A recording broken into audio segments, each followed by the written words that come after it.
टापर science club academy में आप सभी का हार्दिक स्वागत और अभिनंदन है। कैसे हैं आप लोग? आई थिंक आप लोग अच्छे होंगे और अपने स्टडी को रिवीजन को रेगुलर कर रहे होंगे। मित्रों, हम लोग आर प्रारंभिक परीक्षा 2022 और बीओ 2000 प्रारंभिक परीक्षा 2022 के तहत इतिहास का अध्ययन कर रहे हैं, प्राचीन भारतीय इतिहास का अध्ययन कर रहे हैं।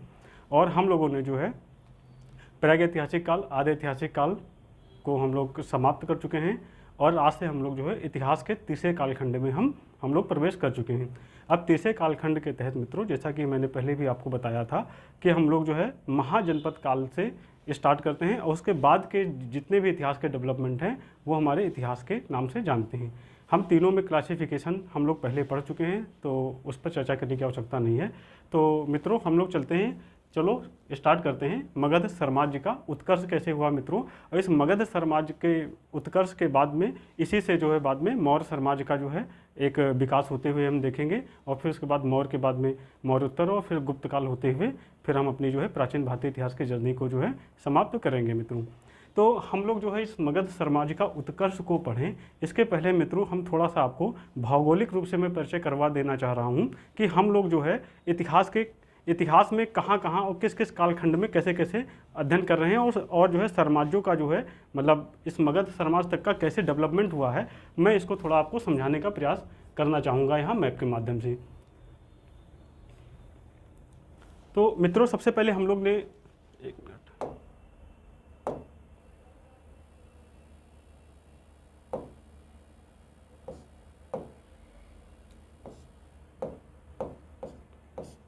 हाँ, तो मित्रों हम लोगों ने जो है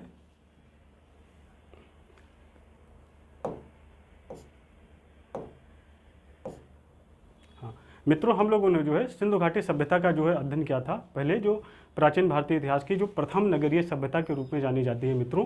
तो हम लोग जो है इन भौगोलिक क्षेत्रों में जो है हम देखते हैं सिंधु घाटी सभ्यता के लोग जो है अपना निवास स्थान था मित्रों। और इस क्षेत्र में जो है भारत की प्रथम नगरीय सभ्यता या यूँ कहें कि विश्व की प्रथम नगरीय सभ्यता को अस्तित्व में जो है आते हुए देखते हैं मित्रों। फिर उसके बाद में जब हम सिंधु घाटी सभ्यता के बाद में हम देखते हैं आता है हमारा वैदिक काल आता है मित्रों। फिर वैदिक काल में आता है मित्रों, और वैदिक काल को जो है हम लोग दो भागों में बांटकर जो है अध्ययन करते हैं मित्रों। एक ऋग वैदिक काल और दूसरा जो है उत्तर वैदिक काल। माना जाता है मित्रों कि वैदिक सभ्यता के निर्माता जो है आर्य लोग थे मित्रों। और आर्य लोग जो है वो जो है 1750 ईसा पूर्व के आसपास 17 एक मिनट, हाँ, तो हम लोग ये देखते हैं कि सिंधु घाटी जो वैदिक सभ्यता के निर्माता जो है आर्य लोग थे मित्रों। और हम देखते हैं इंडस वैली सिविलाइजेशन का जब पतन होता है तो उसके बाद में हम लोग देखते हैं कि 1500 ईसा पूर्व के आसपास जो है आर्य लोगों को हम लोग उत्तर पश्चिमी सीमा से भारत में प्रवेश करते हुए देखते हैं मित्रों। तो शुरुआत में तो हम देखते हैं कि आर्य जो है वो सिंधु घाटी सभ्यता के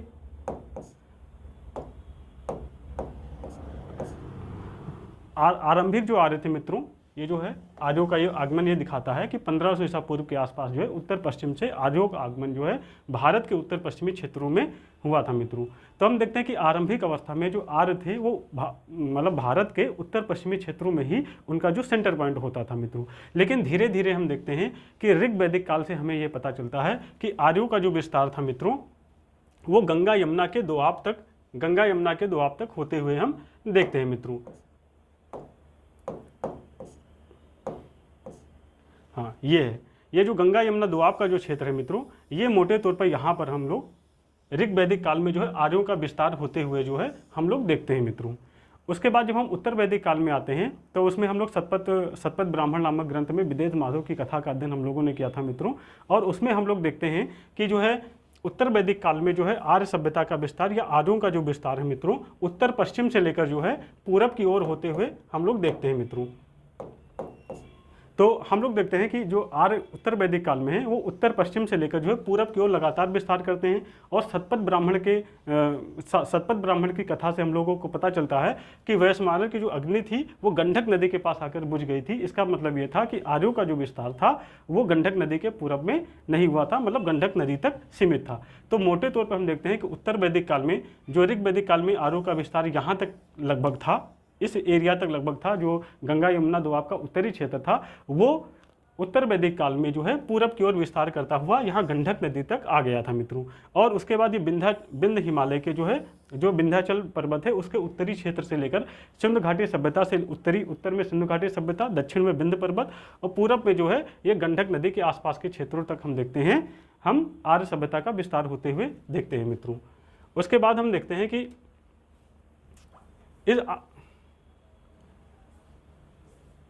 इस आर्य उत्तर वैदिक काल के बाद में फिर जब हम आते हैं महाजनपदा काल में मित्रों, 6ठी शताब्दी ईसा पूर्व में महाजनपदा काल का हम अस्तित्व में आते हुए देखते हैं मित्रों। और इस समय हम देखते हैं कि उत्तर भारत का लगभग संपूर्ण क्षेत्र, ये देख सकते हैं आप लोग मैप में कि उत्तर भारत का ये हिमालय का तराई एरिया से होते हुए ये पूरब में जो है यहाँ पर बंगाल को ये टच करता हुआ, और ये उत्तर भारत का एरिया, पूरब भारत का एरिया और मध्य भारत के एरिया को लगभग जो है पूरे तरीके से ये कवर करते हुए यहाँ तक जो है महाजनपदा काल में हम विभिन्न महाजनपदों को अस्तित्व में आते हुए देखते हैं मित्रों। इसमें कई महाजनपद जो है बहुत ही इंपॉर्टेंट महाजनपद थे मित्रों, जिसमें एक मगध महाजनपद था, एक कौशल महाजनपद था, एक वश था और एक अवंती महाजनपद था, जो उस समय के समकालीन 16 महाजनपदों में सबसे महत्वपूर्ण और सबसे बलशाली और शक्तिशाली महाजनपद थे मित्रों। और इसी में से एक महाजनपद जिसे मगध समाज के नाम से हम लोग जानते हैं, वो धीरे धीरे अपने विभिन्न संसाधनों और विभिन्न रणनीतियों के माध्यम से एक एक करके सारे महाजनपदों को अपने में समाहित करता हुआ और एक उत्तर भारत के एक बहुत बड़े समाज पर अपना शासन स्थापित करेगा। तो आइए मित्रों हम लोग फिर अध्ययन करते हैं मगध साम्राज्य के बारे में कि कैसे जो है मगध साम्राज्य जो है कैसे इतना उत्कर्ष की ओर आगे बढ़ा और इसके विभिन्न शासकों का क्या क्या योगदान था इसको आगे बढ़ाने में मित्रों।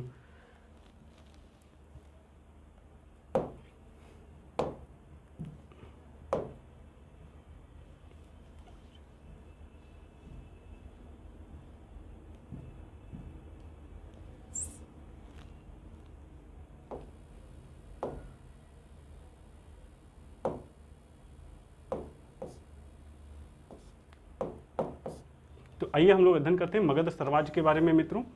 तो हम देखते हैं कि जो मगध साम्राज्य था, मगध का प्रथम उल्लेख जो है मित्रों सर्वप्रथम जो है अथर्ववेद नामक ग्रंथ में मिलता है। अथर्ववेद नामक वैदिक ग्रंथों में जो है मगध साम्राज्य का जो है पहली बार उल्लेख मिलता है मित्रों। और महाभारत और पुराणों में भी जो है मगध राज्य का जो है उल्लेख मिलता है मित्रों। उसके बाद हम देखते हैं कि जो मगध साम्राज्य था तो हम देखते हैं कि मगध साम्राज्य के पहले सर्वप्रथम जो मगध साम्राज्य का पहला शासक जो पहला वंश जो नजर आता है वो बृहदस्थ वंश जो है, बृहदस्थ वंश के नाम से हम उसको जानते हैं मित्रों। पुराणों के अनुसार यह मगध पर शासन करने वाला प्रथम राजवंश था मित्रों। पुराण के अनुसार ये हमें ध्यान रखना है कि पुराणों के अनुसार ये है कि मगध राजवंश पर शासन करने वाला जो पहला वंश था वो बृहदस्थ वंश था मित्रों। इस वंश का संस्थापक जो है बृहदत्त था मित्रों, तथा इस वंश का जो अंतिम शासक था वह रिपुंजय था मित्रों। इसके बारे में बहुत संक्षिप्त जानकारी है क्योंकि ये जो वंश था बहुत इंपॉर्टेंट महाजनपद नहीं था, तो बहुत इंपॉर्टेंट जो है वंश नहीं था, इसलिए इसके बारे में मोटे तौर पर हम 3 फैक्टों को याद रखेंगे यहाँ पर कि पुराणों के अनुसार मगध पर शासन करने वाला प्रथम राजवंश कौन था? बृहदस्थ वंश था मित्रों। इस वंश का संस्थापक बृहदत्त था और इस वंश का जो अंतिम शासक था ये रिपुंजय था। और ये आपके जो है प्रीलिम्स एग्जाम में पूछा गया क्वेश्चन है मित्रों। और फिर नोट के रूप में एक दिया गया है कि बौद्ध ग्रंथ के अनुसार मगध का प्रथम राजवंश जो है हर्यक राजवंश था मित्रों। तो हमें देखना कि इतिहासकारों में विभिन्न इतिहासकारों के बीच में मतभेद है। कुछ इतिहासकार पुराणों को अपना आधार बनाते हैं और पुराणों के अनुसार वो कहते हैं कि मगध पर शासन करने वाला जो प्रथम शासक था, प्रथम वंश था वो बृहदस्थ वंश था मित्रों। जबकि इतिहासकार के कुछ दूसरी शाखाएं हैं वो कहते हैं, वो बौद्ध ग्रंथों को अपना आधार बनाते हैं और वो कहते हैं कि मगध का प्रथम राजवंश जो है वो हर्यक राजवंश था मित्रों। अब हम यहाँ पर जो है मगध राजवंश का जो है अध्ययन करें मित्रों। हम मगध राजवंश का डिटेल में अध्ययन करें उसके पहले हम थोड़ा सा एक संक्षिप्त में आपको हम उससे परिचित विभिन्न राजवंशों से जो है हम संक्षिप्त करवा देना चाहते हैं कि मगध राजवंश के अंतर्गत जो है कौन कौन से राजवंश हुए थे और उनके कौन कौन से शासक हुए थे। और फिर एक एक राजवंश को कर हम उनके महत्वपूर्ण जो तथ्य हैं उनका हम अध्ययन करेंगे मित्रों।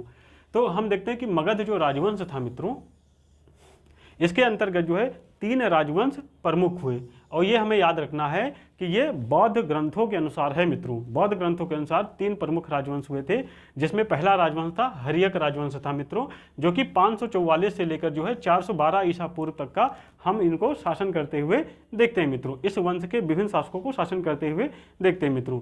इसमें पहला शासक जो था मित्रों बिंबिसार था मित्रों, और ये जो है 544 से लेकर जो है 492 ईसा पूर्व तक का इसका शासन था मित्रों। बिंबिसार जो है हर्यक वंश का ये वास्तविक संस्थापक कहलाता है मित्रों, और हम लोग जो है इसके बारे में हम अभी महत्वपूर्ण जानकारी का अध्ययन हम लोग अपने पीपीटी के माध्यम से करेंगे मित्रों।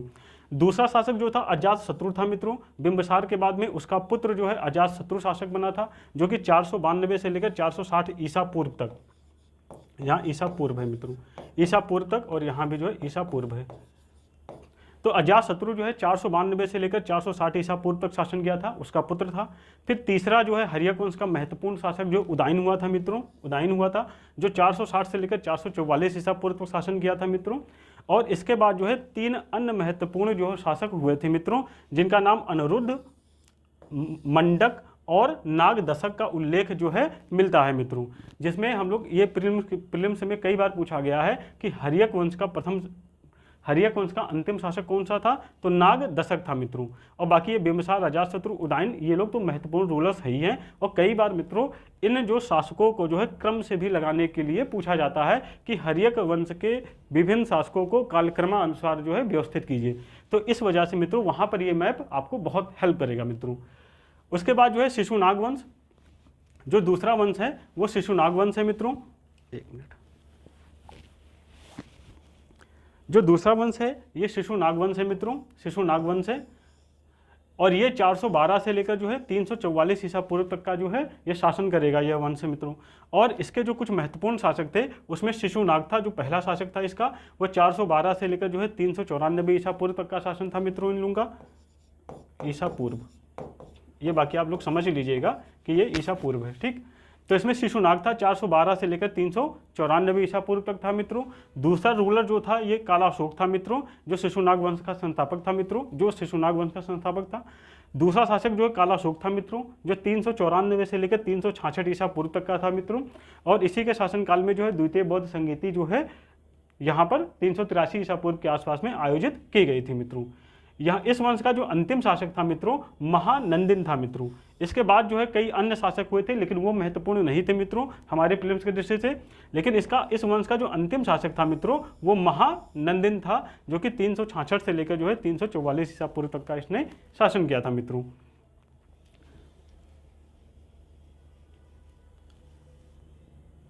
उसके बाद जो है मित्रों इस वंश का जो तीसरा वंश था मगध राजवंश का जो तीसरा महत्वपूर्ण राजवंश था वो नंद वंश के नाम से जाना जाता है, और ये मगध राजवंश का अंतिम राजवंश भी था मित्रों, ठीक। तो कई बार ये भी क्वेश्चन पूछा था कि हर्यक वंश, शिशुनाग वंश और नंद वंश को जो है क्रम से मिलाइए मित्रों, कालक्रमानुसार। तो हम ये ध्यान रखेंगे कि पहले हर्यक वंश आया है, फिर शिशुनाग वंश आया है, और फिर नंद वंश आया है। अब ये नंद वंश जो था इसका जो महत्वपूर्ण शासक क्या था, ये महापद्म नंद था मित्रों। ये नंद वंश का क्या था, संस्थापक था और प्रतापी शासक था। मतलब एक यहाँ का सबसे महान व प्रतापी शासक कौन सा, महापद्म नंद था मित्रों। और इस पर पीसीएस में क्वेश्चन आया है कि महापद्म नंद की उपाधि क्या थी, ठीक है। तो सर्व छत्रांतक मतलब क्षत्रियों का नाश करने वाला और अपरो परशु परम की इसकी उपाधि थी। ये पीछे से पूछा गया क्वेश्चन है मित्रों।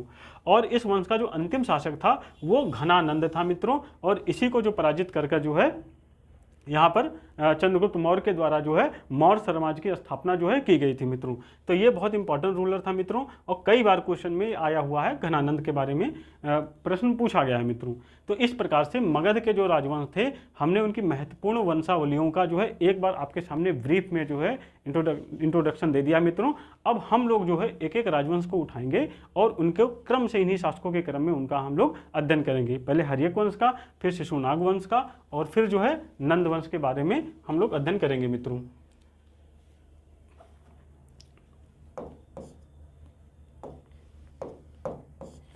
तो आइए देखते हैं हर्यक वंश 544 से लेकर 412 ईसा पूर्व हम लोग पढ़ चुके हैं। हर्यक वंश के शासक और शासन की जो अवधि, ठीक। तो हम ये देखते हैं कि हर्यक राजवंश, बस इतना केवल करना, हर्यक राजवंश। तो हर्यक कुल जो है बौद्ध ग्रंथों के अनुसार मगध का जो है प्रथम वंश था, अभी हम लोगों ने पढ़ा है। और हर्यक कुल के लोग नागवंश की जो है एक उपशाखा थे। तो उत्तर भारत में उसमें नागवंश था, उसकी एक उपशाखा था जो हर्यक वंश के रूलर थे। इसका जो प्रथम शासक था वो बिंबिसार हुआ था, जो 544 ईसा पूर्व से लेकर 492 ईसा पूर्व तक का शासन था मित्रों। जैन ग्रंथ में बिंबिसार का अन्य नाम जो है श्रेणीय अथवा श्रेणिक जो है मिलता है मित्रों। इनके पिता का नाम जो है बोधिस था, बिंबिसार के पिता का नाम बोधिस था दीपवंश के अनुसार। मतलब बौद्ध ग्रंथ जो दीपवंश है, दीपवंश महावंश, तो दीपवंश जो है दीपवंश के अनुसार इनके पिता का नाम क्या था, बोधिस था।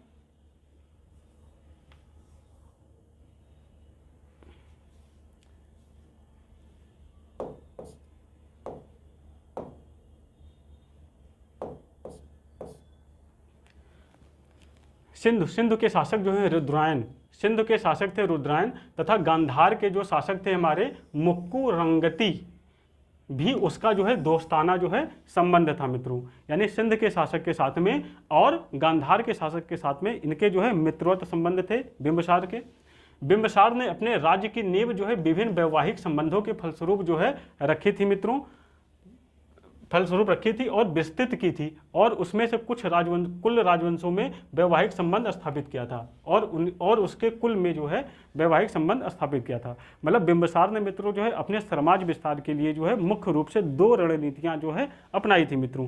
एक समाज विस्तार की नीति, एक तो समाज विस्तार की नीति थी और दूसरा जो था वैवाहिक संबंध की नीति थी।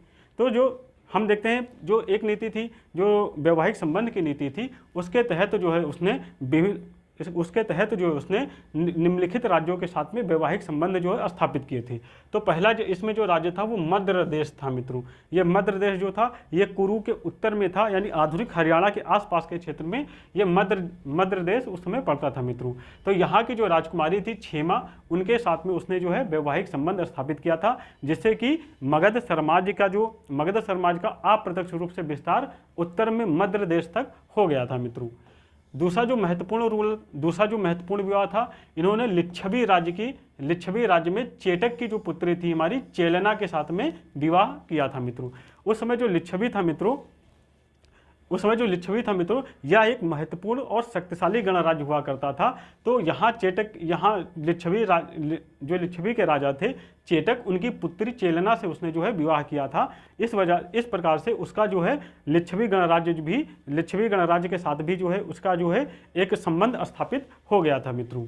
और तीसरा जो उसने किया था वो कौशल नरेश प्रसेनजित की जो बहन थी महाकोशला देवी से भी विवाह किया था। इसके फलस्वरूप जो है उसे दहेज में जो है काशी मिल गया था मित्रों। इसके फलस्वरूप जो है उसे दहेज में ये काशी वो था, जो काशी आधुनिक जो वाराणसी है वो दहेज में इसको मिल गया था। तो इस प्रकार से उसने अपने वैवाहिक संबंधों के साथ में मध्य देश के साथ में उसके बाद में लिच्छवी गणराज्य के साथ में और कौशल के साथ में वैवाहिक संबंध स्थापित कर विभिन्न प्रकार से अप्रत्यक्ष रूप से अपने साम्राज्य का जो है विस्तार किया था मित्रों। यानी अप्रत्यक्ष रूप से अपनी स्थिति को, राजनीतिक स्थिति को जो है मजबूत किया था मित्रों। बिंबिसार ने तो एक तो ये हो गया वैवाहिक संबंधों के माध्यम से कैसे उसने विस्तार किया था, और दूसरा जो था मित्रों उसने जो है युद्ध के माध्यम से, एक तो कि वैवाहिक संबंध के माध्यम से और दूसरा था युद्ध के माध्यम से जो अपने मगध का समाज का विस्तार किया था, वो उसको देख लेते हैं। तो बिंबिसार ने जो अंगराज्य के शासक जो थे ब्रह्मदत्त को पराजित कर उसे अपने राज्य में मिला लिया था। ठीक, अंग जो महाजनपदों में सबसे पूर्व में स्थित था मित्रों। हम लोगों ने कल महाजनपदों के अध्ययन के क्रम में उसको पढ़ा था। ठीक, तो बिंबिसार ने अंग राज्य के शासक ब्रह्मदत्त को पराजित कर उसे अपने राज्य में जो है मिला लिया था और अपने पुत्र जो है अजातशत्रु को वहाँ का उपराजा जो है नियुक्त कर दिया था मित्रों। यानी कई क्वेश्चन ये पूछा गया है कि अजातशत्रु जो है मगध हर्यक वंश का राजकुमार या राजा बनने के पहले किस राज्य का जो है उपराजा नियुक्त हुआ था, तो अंग का उपराजा नियुक्त हुआ था।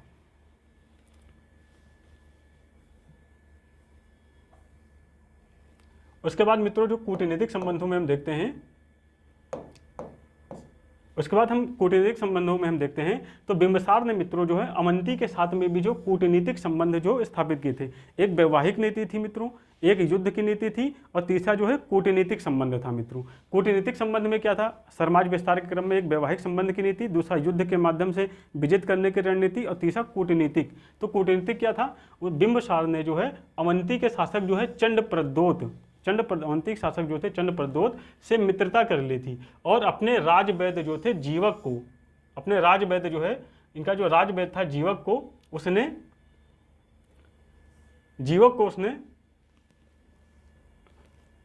अपने राजवैद्य जो है मित्रों जीवक, एक मिनट, अपने राजवैद्य जो है जीवक को बिंबिसार ने अवंती के शासक जो है चंद्रप्रद्योत के साथ में जो है मित्रता की थी मित्रों, और उसने अपने राजवैद्य जो है जीवक को जो है उसके पांडु रोग, ठीक है, ब्रैकेट में इसे पीलिया भी कहते थे, पीलिया रोग, उसके पांडु रोग या पीलिया रोग के इलाज के लिए जो है भेजा था अपने राजवैद्य जीवक को मित्रों।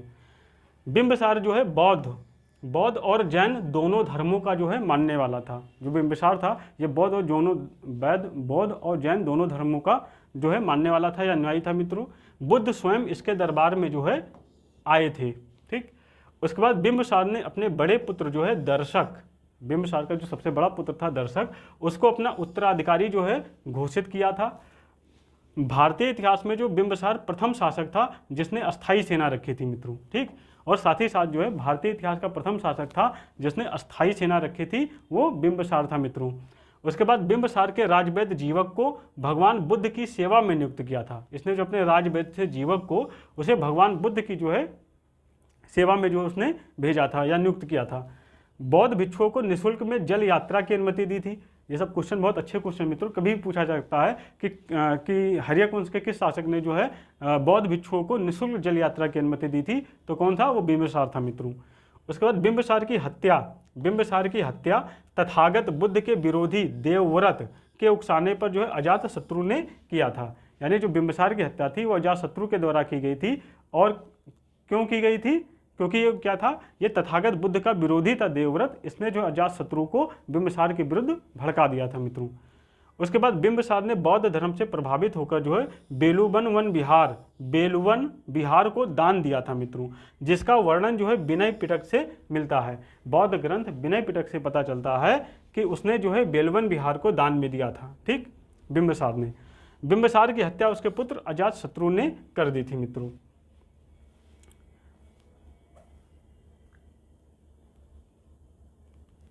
उसके बाद हम देखते हैं यहाँ पर जो है कुछ अधिकारियों की जो चर्चा मिलती है मित्रों। यहाँ पर कुछ अधिकारियों की चर्चा मिलती है बौद्ध साहित्यों में उसके कुछ पदाधिकारियों के नाम मिलते हैं। इनमें से कुछ जो है निम्नलिखित है मित्रों। क्या था, एक संबंधक महामात्य था या सर्व महामात्र भी के नाम से भी जाना जाता था मित्रों।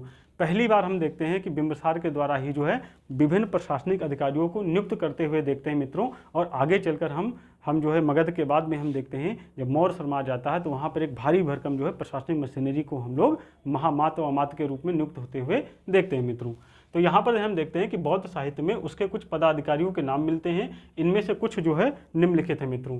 एक संबंधक महामात्य है, इसे सर्व महामात्र कहते हैं, या सामान्य प्रशासन का प्रमुख पदाधिकारी होता था मित्रों। जैसे आजकल क्या होते हैं, डीएम होते हैं, एसडीएम होते हैं, तो ये लोग क्या काम करते हैं, सामान्य प्रशासन, मुख्य रूप से सामान्य और नागरिक प्रशासन को ये लोग देखते हैं। तो उसी तरीके से जो सामान्य प्रशासन को देखने वाला अधिकारी बिंबिसार के समय में सर्व महामात्र था मित्रों। उसके बाद जो है दूसरा था व्यवहारिक महामात्र था। व्यवहारिक महामात्र या इसे व्यवहारिक महामात्र कहा जाता था मित्रों। यह प्रधान न्यायिक अधिकारी होता था मित्रों, ठीक। उस समय का जो न्यायिक अधिकारी होता था उसे व्यवहारिक महामात्र कहा जाता था। उसके बाद जो तीसरा जो अधिकारी था वो सेना नायक महामात्र था मित्रों, या सेना का प्रधान अधिकारी होता था, ठीक। तो इस प्रकार से हम सामान्य प्रशासन, न्यायिक व्यवस्था और सैन्य प्रशासन से जुड़े हुए अधिकारियों का उल्लेख हम बौद्ध ग्रंथों में मिलता है मित्रों, जिसको बिंबिसार के द्वारा नियुक्त किया गया था। बिंबिसार ने नोट हम देखते हैं, नोट में क्या लिखा हुआ है कि बिंबिसार स्वयं शासन की समस्याओं में रुचि लेता था। बिंबिसार स्वयं शासन की समस्याओं में रुचि लेता था और महाबग्ग जातक नामक ग्रंथ में कहा गया है कि उसकी राज्यसभा में 80,000 ग्रामों के प्रतिनिधि जो है भाग लेते थे मित्रों, ठीक। महाबक जातक से पता चलता है कि उसकी राज्यसभा में 80,000 ग्राम के प्रतिनिधि जो है भाग लेते थे मित्रों। अब एक आम्रपाली हैं, इनका हम लोग, ये बहुत ही महत्वपूर्ण कैरेक्टर है मित्रों। इस समय 5वीं शताब्दी के आसपास जो बिंबिसार के टाइम पीरियड की ये एक महत्वपूर्ण जो है, एक महत्वपूर्ण कैरेक्टर है। हम थोड़ा इनके बारे में अध्ययन कर लेते हैं और कई बार क्वेश्चन इन पर भी प्रीलिम्स परीक्षा में बनता है मित्रों। जो आम्रपाली थी, ये आम्रपाली जो है बौद्ध काल में वैशाली के वज्जी संघ, ठीक, जो वैशाली था, वज्जी संघ था, वो वज्जी एक गणराज्य था मित्रों, जिसके तहत ये विभिन्न जो है राज्य, विभिन्न छोटे छोटे राज्य थे मित्रों, ठीक है। तो इसके तहत एक वैशाली था, ठीक। तो वैशाली के वज्जी संघ में वैशाली था। तो कहते हैं कि आम्रपाली बौद्ध काल में वैशाली के वज्जी संघ के इतिहास की प्रसिद्ध लिच्छवी राज्य नृत्यांगना थी, यानी जो लिच्छवी गणराज्य था इसके तहत उसकी जो है राज्य नृत्यांगना थी। इनका एक नाम अम्बपाली या अम्बपालिका भी मिलता है मित्रों। वैशाली को सुत्त निपात में मगधपुरम जो है कहा गया है। ये जो वैशाली है, ठीक, वैशाली को मगधपुरम कहा गया है। किसमें? सुत्त निपात में कहा गया है। बौद्ध ग्रंथ है सुत्त निपात, जिसमें वैशाली को मगधपुरम कहा गया है। और भगवान तथागत ने भी उसे आर अम्बा, भगवान तथागत मतलब भगवान बुद्ध ने जो है उसे आर अम्बा कहकर जो है संबोधित किया था तथा उसका आतिथ्य जो है वो ग्रहण किया था मित्रों। ये इसमें जो है हम देखते हैं कि ये जो है वो आम्रपाली जी जो हैं, आम्रपाली को तथागत बुद्ध का जो है अभिवादन करते हुए यहाँ पर या स्वागत करते हुए हाथ जोड़ने की मुद्रा में ये दिखाया गया है मित्रों।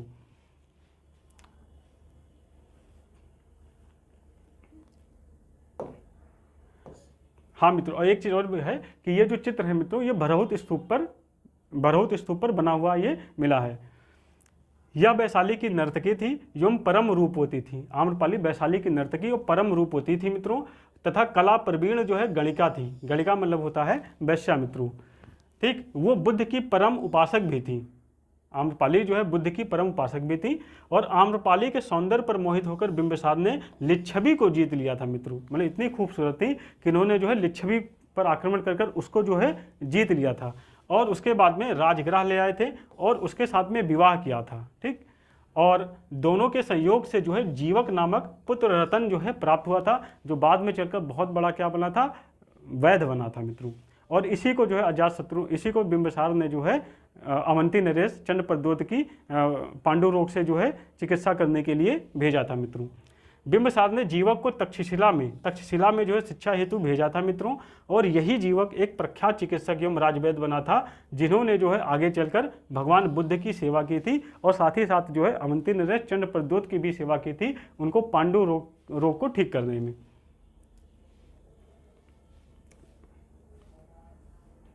फिर आगे हम देखते हैं मित्रों अजातशत्रु। इस वंश का जो दूसरा महत्वपूर्ण रूलर है वो हम अजातशत्रु को देखते हैं मित्रों। अजातशत्रु या इसका उपनाम जो है कुड़िक भी मिलता है मित्रों। ये 492 से लेकर जो है 460 ईसा पूर्व तक का इनका टाइम पीरियड है मित्रों। तो अजातशत्रु का कौशल नरेश प्रसेनजित से जो है युद्ध हुआ था मित्रों। और प्रसेनजित की पराजय हुई थी, जिसमें प्रसेनजित क्या हुआ था, पराजित हो गया था। परंतु बाद में दोनों में समझौता हो गया था। फिर जो है प्रसेनजित ने जो है अपनी पुत्री, प्रसेनजित की जो पुत्री थी हमारी, वो क्या थी, वाजिरा थी, ठीक। और इसके पहले क्या था, कौशल नरेश ने अपनी बहन का विवाह किया था, महाकौशला देवी का विवाह बिंबिसार के साथ में किया था। और अजातशत्रु के साथ में अपनी पुत्री जो है वाजिरा का विवाह किया था, जब वह युद्ध में जो है अजातशत्रु से पराजित हुआ था मित्रों। तो प्रसेनजित ने अपनी पुत्री वाजिरा का विवाह अजातशत्रु के साथ में कर दिया था। अजातशत्रु का लिच्छवियों से भी युद्ध हुआ था मित्रों, जो लिच्छवी थे उनसे भी युद्ध हुआ था। और अपने कूटनीतिक मंत्री जो थे, इनके कूटनीतिक मंत्री से वस्कार की सहायता से उसने लिच्छवियों पर जो है विजय प्राप्त की थी मित्रों। इस तरह से काशी और वैशाली दोनों मगध राज्य के जो है अंग जो है बन गए थे मित्रों, ठीक है। काशी तो पहले से ही दहेज के रूप में प्राप्त हुआ था, ठीक, तो अभी वो उसका आधिपत्य बना था। और दूसरा वैशाली भी जो है, जब ये लिच्छवियों को पराजित कर दिए थे तो वैशाली भी जो है मगध समाज के अंतर्गत आ गया था मित्रों। यानी मगध समाज का धीरे धीरे क्या हुआ था, समाज का विस्तार हो रहा था। इसके पहले हम देखते हैं कि बिंबिसार के समय में जो है अंग जनपद को उसने कैप्चर कर लिया था और काशी दहेज में पहले प्राप्त हो चुका था। यहाँ पर भी हम देखते हैं कि काशी दहेज के रूप में रहेगा और उसके बाद में वैशाली क्या हो जाएगा, वैशाली इनको वो वैशाली को ये जीत लेते हैं, अजातशत्रु आक्रमण के माध्यम से विजित कर लेते हैं। तो इस प्रकार से मगध समाज का विस्तार लगातार हो रहा था। इसने रथ मूसल, इस युद्ध में रथ मूसल और महाशिलाकंटक नामक 2 हथियार बनाए गए थे मित्रों, जिसका प्रयोग जो है लिच्छवी गणराज्य के विरुद्ध युद्ध में किया गया था। राजगृह का दुर्गीकरण किया, ठीक, इसने जो अजातशत्रु ने जो है राजगृह का दुर्गीकरण करवाया था मित्रों।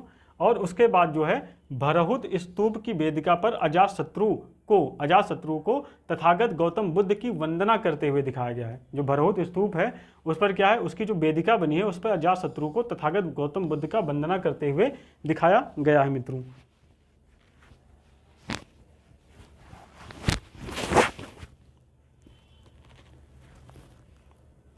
उसके बाद इसके शासन के 8वें वर्ष में जो है तथागत गौतम बुद्ध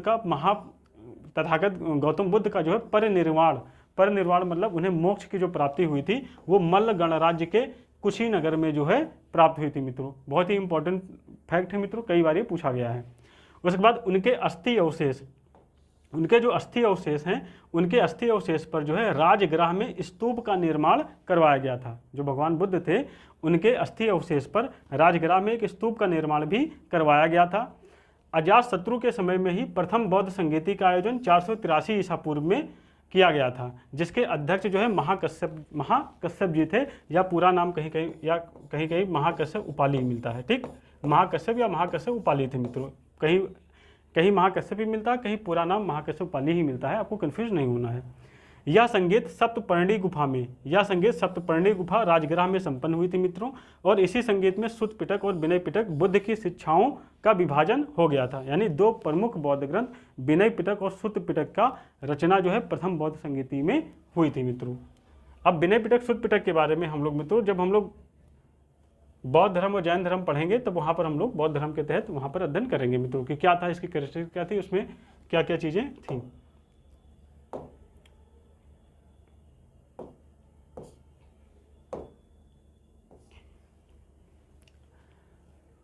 ये था सप्तपर्णी गुफा में हुआ था मित्रों। और अजातशत्रु की हत्या, जो अजातशत्रु था हमारा, अजातशत्रु जो था ये अजातशत्रु की हत्या जो है उदयन या उदयभद्र ने कर दी थी। उसकी बिंबिसार की हत्या अजातशत्रु के द्वारा की गई थी और अजातशत्रु की हत्या जो है उसके पुत्र जो है उदयन या उदयभद्र के द्वारा कर दी गई थी मित्रों। अब हम उदयन या उदयभद्र के बारे में पढ़ लेते हैं, जो इनका महत्वपूर्ण इनका योगदान क्या है। 460 ईसा पूर्व से लेकर 444 ईसा पूर्व तक का इनका जो है शासनकाल था मित्रों। तो उदयन ने जो है गंगा और सोन नदियों के संगम पर जो है पाटलिपुत्र या कुसुम नगर की स्थापना की थी मित्रों। और बाद में जो है अपनी राजधानी को राजगृह से वहीं पर स्थानांतरित कर दिया था मित्रों। ये पीसीएस में पूछा गया क्वेश्चन है कि किस शासक ने अपनी राजधानी को जो है राजगृह से पाटलिपुत्र स्थानांतरित की थी, तो वो उदयन है मित्रों। उसके बाद जो है यह जैन धर्म का उपासक था मित्रों, जैन धर्म को मानने वाला था। इसके पहले लोग बौद्ध और जैन दोनों को मानते थे, लेकिन उदयन जैन धर्म को मानता था। उदयन के बाद में उसके 3 पुत्रों अनिरुद्ध, मुंडक और दर्शक ने बारी बारी से जो है शासन किया था मित्रों। पुराणों में जो है दर्शक का एक नाम जो है नाग दशक भी मिलता है मित्रों। यानी ये जो दर्शक है इसका एक नाम जो है नाग दशक भी जो है मिलता है मित्रों, ठीक। और इन्हें हटाकर, यानी इस दर्शक या नाग दशक को हटाकर शिशुनाग नामक व्यक्ति ने नए राजवंश शिशुनाग वंश की जो है नींव डाली थी मित्रों। तो इस प्रकार से जो है हर्यक वंश जो है समाप्त हो जाता है यहाँ से, और हम लोग दूसरा राजवंश जो शिशुनाग वंश है हम उसका जो है अध्ययन प्रारंभ अब यहाँ से करेंगे मित्रों। अब शिशुनाग वंश जो था ये 412 ईसा पूर्व से लेकर 344 ईसा पूर्व तक का देखने को मिलता है मित्रों, ठीक है। इसका जो संस्थापक था शिशुनाग वंश का वो शिशुनाग था मित्रों। और शिशुनाग ने 412 ईसा पूर्व से लेकर 394 ईसा पूर्व तक का शासन किया था। इसकी सबसे महत्वपूर्ण उपलब्धि जो है अवंती राज्य को जीतकर मगध राज्य में जो है सम्मिलित करना था मित्रों। यानी अब अवंती भी मगध राज्य का एक अंग बन गया था। और इसने अपनी दूसरी राजधानी जो है वैशाली को बनाया था मित्रों। वैशाली को किसने दूसरी राजधानी बनाया था, तो शिशुनाग ने बनाया था। उसके बाद जो है इस वंश का अन्य महत्वपूर्ण शासक है इस वंश का जो दूसरा महत्वपूर्ण शासक है मित्रों वो कालाशोक है, जिसे काकवड़ के नाम से भी जाना जाता है मित्रों। ये 394 से लेकर 366 ईसा पूर्व तक का इसने शासन किया था और इसे कालाशोक के समय में ही बौद्ध धर्म की द्वितीय बौद्ध संगीति का आयोजन हुआ था 383 ईसा पूर्व में मित्रों, वैशाली में हुआ था। इसके अध्यक्ष जो है सब्बा कामिर थे मित्रों। इसके अध्यक्ष क्या थे? सब्बा कामिर थे मित्रों। और कहीं कहीं जो है सर्वकामी, कहीं कहीं जो है सर्वकामी भी लिखा हुआ मिलता है मित्रों, तो आपको कंफ्यूज नहीं होना है, ठीक। इसने अपनी राजधानी वैशाली से जो है पाटलिपुत्र स्थापित की थी मित्रों, यानी इसने अपनी राजधानी को वैशाली से फिर पाटलिपुत्र ले आया था, स्थानांतरित कर ली थी। इस प्रकार से पाटलिपुत्र मगध राजवंश की अब अस्थायी राजधानी बन गई थी मित्रों। इस संगीत में बौद्ध धर्म स्थविर और महासंगिक दो ग्रुप में विभाजित हो गया था।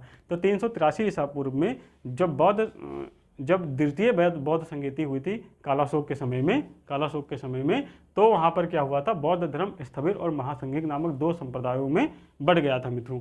कैसे क्या हुआ था आगे हम डेवलपमेंट इसका हम बौद्ध धर्म में पढ़ेंगे मित्रों। इस वंश का जो अंतिम शासक था मित्रों वो नंदीवर्धन था। नंदीवर्धन जो था ये शिशुनाग वंश का जो है अंतिम शासक था मित्रों। उसके बाद हम पढ़ते हैं नंदवंश,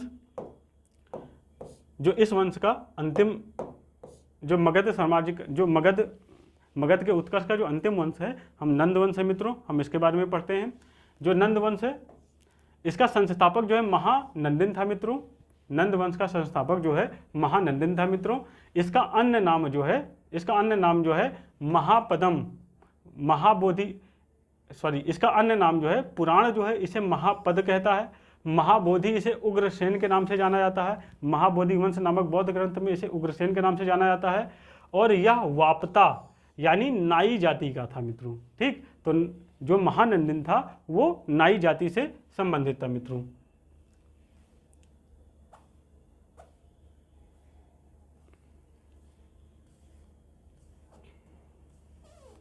अब हम देखते हैं कि नंद वंश का जो है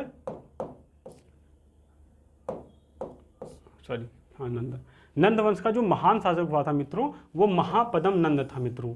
नंद वंश का महान शासक, ये मोटे तौर पर जो है जो नंद वंश था, चलो आगे देखते हैं। नंद वंश मोटे तौर पर 344 से लेकर जो है 324 ईसा पूर्व के आसपास का ये इस आसपास के काल में इस वंश ने शासन किया था मित्रों।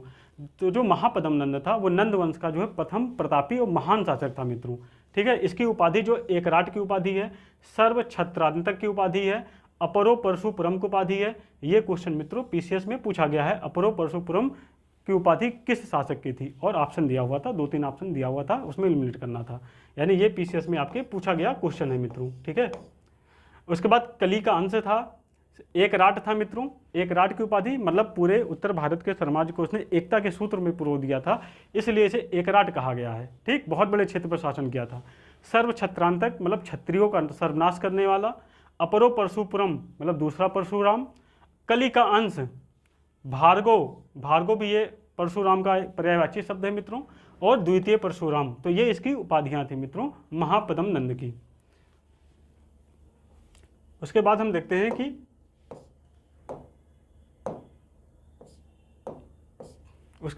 हैं कि यह मगध का सर्वश्रेष्ठ शासक था मित्रों। मगध का सर्वश्रेष्ठ शासक हुआ था और इसी ने सर्वप्रथम जो है कलिंग की विजय की थी। कलिंग की विजय सबसे पहले किसने की थी? महापदम नंद ने की थी मित्रों। तथा वहां से एक नहर खुदवाई थी कलिंग में। इसका उल्लेख जो है प्रथम शताब्दी ईसा पूर्व में खारबेल के हाथी गुम्फा अभिलेख में मिलता है मित्रों।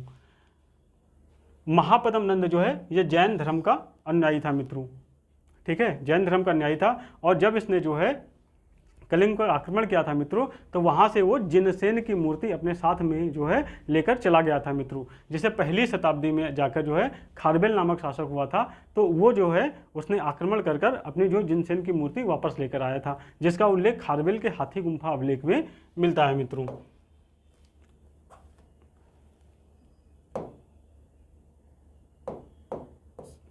उसके बाद हम देखते हैं कि पुराणों में से एक राट और एक छत्र शासक कहा गया है। प्रसिद्ध व्याकरणाचार्य पाणिनि और कात्यायन जो है इसके काल में निवास करते थे मित्रों, या इसके जो है शासन काल में थे। कल्पक जो था वो जैन धर्म का उपासक था और इसका मंत्री था मित्रों। उसके बाद हम देखते हैं घनानंद, जो इस वंश का जो अंतिम शासक था। इस वंश का अंतिम शासक जो था मित्रों वो घनानंद था।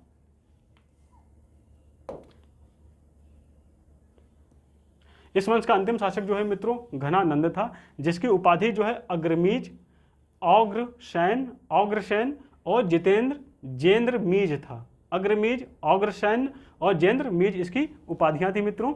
और यह सिकंदर का जो समकालीन था, यह सिकंदर का जो समकालीन था मित्रों घनानंद। और यूनानी में घनानंद को अग्रमीज कहा गया है। जेनोफेन ने इसको धनी शासक बताया है कि यह जो घनानंद जो था यह उस समय बहुत धनी शासक था मित्रों। और घनानंद ने जनता पर बहुत से कर जो है आरोपित किए थे। इससे जनता असंतुष्ट थी तथा इसी के शासनकाल में उत्तर पश्चिम भारत पर सिकंदर का आक्रमण हुआ था मित्रों। लेकिन यह ब्यास नदी तट तक ही आया और उसके बाद जो है वह वापस लौट गया था सिकंदर। मतलब घनानंद के समय में सिकंदर ने जो है उत्तर भारत पर आक्रमण किया था, लेकिन वह जो है ब्यास नदी तक आया था और उसके बाद जो है वह वापस लौट गया था, क्योंकि उसकी सेना ने जो है ब्यास नदी से आगे बढ़ने से इनकार कर दिया था मित्रों।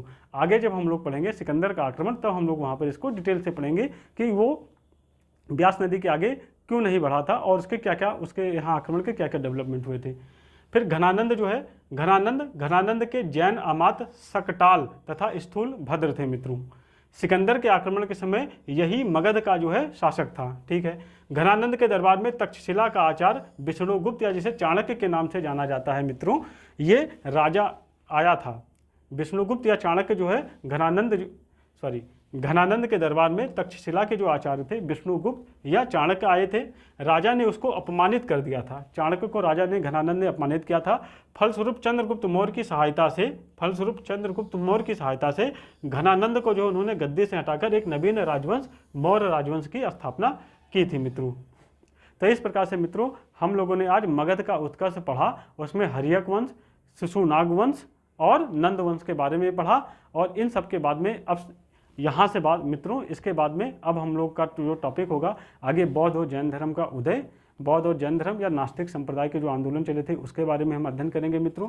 इसके तहत बौद्ध, जैन, वैष्णव, शैव और शाक्त धर्म, इन सब चीज़ों का हम एक अपना एग्जाम के पॉइंट ऑफ व्यू से अध्ययन करेंगे मित्रों। उसके बाद जो है सिकंदर के आक्रमण का हम लोग अध्ययन करेंगे, विदेशी आक्रमण के बारे में। ठीक है। और उसके बाद में फिर मौर्य साम्राज्य का हम लोग अध्ययन करेंगे मित्रों। तो आपका बहुत बहुत धन्यवाद मित्रों। आप इसी तरीके से बने रहिए और लगातार पढ़ाई और स्टडी अपनी कंटिन्यू बनाए रखिए मित्रों। और आपसे वादा है कि एक बार अगर आपने इतिहास हमारे साथ में और हमारे पीपीटी के साथ में अध्ययन कर लिया तो आपको कोई भी एग्जाम हो, चाहे आईएएस हो, पीसीएस हो, आरओ हो, बीओ हो, कहीं आपको कहीं भटकना नहीं है। और कोई भी वनडे एग्जाम हो, कहीं भी आपको भटकना नहीं है। इतिहास के लिए मैं एक कंप्लीट पैकेज के साथ में आपको पढ़ा रहा हूँ और इसके बाद में आपको कहीं भी भटकने की ज़रूरत नहीं है, ना ही कोई किताब, ना ही कोई नोट्स। ये अपने आप में सर्व है, मतलब सब कुछ है मित्रों इसमें। बस आपको विश्वास करना है, लगातार हमारे लेक्चर को अटेंड करके लेक्चर देखिए और लगातार इससे नोट्स बनाइए और अध्ययन कीजिए मित्रों। निश्चित रूप से आपकी सफलता सुनिश्चित है मित्रों और आपका नाम भी एक दिन स्वर्णिम अक्षरों में दर्ज होगा मित्रों। नमस्कार मित्रों, बहुत बहुत धन्यवाद। अगर आपको वीडियो पसंद आए, अच्छा लगे तो उसे लाइक कीजिए, शेयर कीजिए और सब्सक्राइब कीजिए। नमस्कार मित्रों, मिलते हैं नेक्स्ट लेक्चर में। Bye bye.